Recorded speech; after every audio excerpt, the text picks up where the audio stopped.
in people's lives, there's only maybe a half dozen, 7, 8 categories that really matter. Most people, they major in minor things. They focus on stuff that doesn't matter. They know more about this celebrity going in and out of rehab than they do about their own personal development.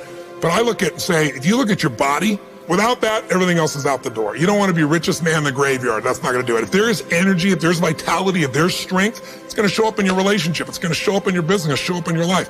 That's an area you got to master. You can't dabble. It's too important. Emotions are everything. I mean, you got a ton of money, you got everybody loves you, and your primary emotions are pissed off and frustrated, then your life's pissed off and frustrated. It doesn't matter if you got $1 billion or 1 million people loving you, your life is not great. Relationships, intimate relationships especially. It's where the most juice in life comes from. It's where the most pain comes from most people. It's worth mastering instead of dabbling. Really looking at what are you going to do with your time? And mastering your time. Instead of having a checklist, you cross it all off. You can mistake movement for achievement. I want to squeeze out of that time what matters, that creates value for me and for everyone I care about and love. What about your career or your business and the mastery of that instead of dabbling? Most businesses are dabblers. That's why they don't make it. 96%, any 10-year period of time, 4% make it. That doesn't even mean they're profitable. And it does not mean they're enjoying themselves, all right? Or they're getting anybody else to feel good. Really mastering money, so that it's not a question in your life. You can do and be and give and share as much as you want. You're not stressed about it. You live in a place of abundance. And then spiritually, really, I think, I don't tell people what to believe spiritually, but I believe that ultimately, whatever you believe, you got to live it. And it should lead to growing and giving. If you're growing, you feel alive. If you're giving, you feel 10 times more alive. And I think if someone can celebrate and give, then that's spiritual state. So to me, those are the areas I look at mastering. Business, for sure, but it's the areas of life that matter most. And most of where we spend our time doesn't make people feel fulfilled. That's why the average person is not fit and healthy. The average person is not in a relationship where they have tremendous passion. I'm not a dummy. I'm not a positive thinker. I know the truth. The average person is not successful in business. The average person is not earning what they want to earn. But you know what? Very few people have those things, but a few do. A few are happy, fulfilled, spiritually alive, financially strong, their business is growing, they have passionate love affairs, and I'm obsessed with finding the few who do and find out what they do different and teaching to everybody. Everyone's going to measure themselves differently because everyone values things differently. Some people value success or significance. Some people value love more. Some value just basic levels of certainty. So when I look at the specific metrics, I really look at metrics of what are the things that need to be measured to know if your life is going to work or not. So I look at it as our whole lives are guided moment to moment by the state you're in. Learning how to change your state, not bullshit, not fake, but to go from pissed off, frustrated, freaked out to back in your center or creative or determined or something that's going to move you forward. It's going to create a better quality of life for you and others. That's a critical skill set. So moment to moment, our life's controlled by our states. Yep. If you're in an angry state, you're going to respond differently than if you're feeling playful. But what controls those states long term is your model of the world, your worldview. And I look at that as having, as a metric, 3 things that I look at. I look to see first, what are the targets you're after? The target is, everyone has different goals and dreams and desires. But as I traveled around the world to 100 countries, I started going, holy shit, I'm seeing the same problems. What's underneath it? I began to see that there are these same 6 human needs that we all have, the same needs. We all have a need for certainty, that we can avoid pain and we can have some pleasure, some comfort. We all need uncertainty. We need variety or we feel dead inside. If you're totally certain, you're bored. If you have total variety, you're like freak out. And it's not a balance. It's learning which of these you need more as a person. Everyone's developed a different set of values in that area. The need for significance, to feel unique, special, important, the need to feel loved, the need to grow, and the need to contribute. Some people value certainty at the top of their list. That's their center of their target. I don't want to do anything unless I know it's going to work. I don't want to do anything unless it's the same. If you change anything, they freak out. If certainty is the number one thing on your list, everyone has the same needs, but if it's number one, I know how your life's going to be. I can predict the direction of your life and therefore the destination to some extent. If you're driven by love first, you want certainty too, but love is higher, you're going to behave very differently than if you're driven by significance. I have to be the one. So I look to see which of those needs are the top 2 on your list because they control your life. Yep. The 2 that most people have, 90% of the planet, if you said, of all these needs, which one do you really focus on most day to day? Everybody wants love. What do you focus on? Most people focus on being significant. We live in a Facebook world where people fake their life, put new filters, make it look different than it really is, tell stories that, are totally full of it to make themselves look good. Because we live in this kind of false world where significance is more important than love. And it separates us. And the other one that we see most often is certainty. People want to be certain before they can do something. You couldn't have started a business like you had if you were absolutely certain before you started. You can never build a business with that. You can never build a great relationship, because if it's based on certainty, then everybody's got to stay the same and never change, which means you're never going to grow, which means you're going to be miserable. Right. So my metrics are, I want to find out what's driving you. And I want to see, is it healthy or unhealthy? You can have two people be driven by significance, though, and do it with a different set of rules. That's the second piece I measure. The beliefs or rules of how to fulfill that target. But I want to be more clear about something. An extraordinary life is life on your terms, and there's two parts.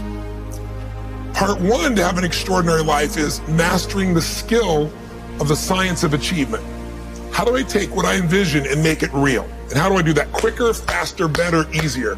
The ability to manifest what you come up with and make it real, like you've done with your company, yes, that's a skill set. I spend an unbelievable amount of time helping people do it faster, quicker, better, showing them the shortcuts, teaching them the strategies, modeling what works so you can save yourself a decade. But I would submit to you that having done this for 38 years with, 50 million people at this stage, I can tell you that the science of achievement, there are a lot of people that are damn good at that, and they still don't have an extraordinary life. They have an extraordinary life. You see it as extraordinary, but I get the phone call from the multi-billionaire who tells me he wants to do this thing on his business, but what he really find out is he's miserable as hell, and he's hoping somehow I'm going to rub off on him on that side too. Right. And so I give him what he asked for, the change in his business, but I also give him what he needs, which is the change inside of him. So the second skill is the art of fulfillment. If you want an extraordinary life, you can't just achieve, you got to be fulfilled. As simplistic as that sounds, but it's an art. It's not a science. Sure. It's a science to making money, come on. Any age, any color, any background, any gender, if you do these things, you'll have an abundance of money. You do these things, you're going to have too much month at the end of the money. You're going to have financial stress, right? Body. Everyone's biochemically different, but you and I both know there's fundamental rules, laws. There's a science to the body. You violate that science, you're going to have disease. You're going to have low energy. You align with that, you're going to have an abundance of energy. It's going to affect everything in your life. It's a science. Fulfillment's not like that. Fulfillment is as different as our human beings. You want to know what God or the universe likes? Look at the jungle, look at the forest. Right. It's diverse, right? So most people think, well, I want to get that because they've been modeling somebody else, and that might work on how to achieve something. It'll never work for what to fulfill you. How many people you know, like you, got what you thought you wanted and you weren't fulfilled? Right. And that, I always tell people, success without fulfillment is the ultimate failure. The ultimate failure. Because if you go at something and you fail and you're an achiever, you don't fail. You go, I learned something, I'll just try something else. Right. I'm going to still get there. But when you succeed and you're not happy. So a perfect example of this, I mentioned in the seminar you were there because it hit me about a year and a month ago, we lost what I consider a national treasure, Robin Williams. And I asked people, how many of you love Robin Williams? Everybody raising it all around the world, right? He made people laugh. People were touched by him. So how good was he at the science of achievement? I mean, he wanted to be a great comedian and make the whole world laugh. He did. He wanted to have his own TV show. He did. He wanted the #1 show. He did it. He wanted to make movies. He did. He wanted to have an Academy Award for not being funny, dramatic, and he did it, right? He did it, yeah. He said he wanted a beautiful family. He achieved everything, and he hung himself. That's crazy. And I know recently someone's saying, well, he had dementia. He had drug abuse, he had alcohol abuse most of his life because he made everybody happy but whom? Himself. That's the ultimate failure. So if I had no other message to offer your viewers, and you let me give it to them right now, please. I'll tell you what I believe. I believe our lives are controlled by one force, decisions. I certainly believe in force greater than myself, call it God if you will, grace, whatever you want to call it, the universe. But I also believe it gives us choices. And the decisions we make control us much more than the conditions we meet. It's not the conditions, it's your decisions. Decisions of what to believe, decisions what to do, decisions what to give. I say to people, think about, look back 10 years ago, 5 years ago, 15 years ago, and think of a decision you made. That if you would have made a different decision, you'd have a totally different life today. Better or worse, I don't know, but totally different. The most important decision you can make above any on the face of the earth is deciding that no matter what happens in your life, no matter what happens, you're going to live in a beautiful state. The decision to say, I am not going to suffer. That if suffering arises, pain's one thing, suffering's another. Suffering is when you're like, suffering could be worry, it could be anger, it could be frustration. It's anything that takes you out of a beautiful state. And here's what people don't get. You can end suffering by stop focusing on yourself and focus on something you want to serve greater than yourself. Your children, your wife, your mission, your life.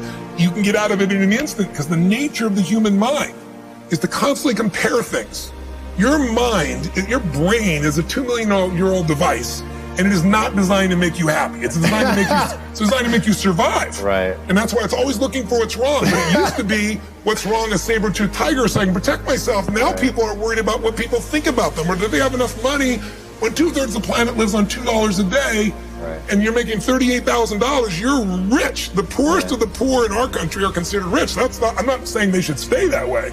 Right. But you can only build on success. My goal would have you consider something. Life is short. We don't know how short it's going to be. But if you only had a week to live, I bet you wouldn't allow yourself to suffer over a little crap that makes you crazy normally. I think you would probably spend time with those you love. You would do what you love. You'd take awe in a sunset. You'd smell the air. You would take in everything in those final moments that you possibly do. So my thing is, why wait? Right. Why wait? Why not just decide that if I start to suffer, I know the solution, because suffering is me obsessing about me.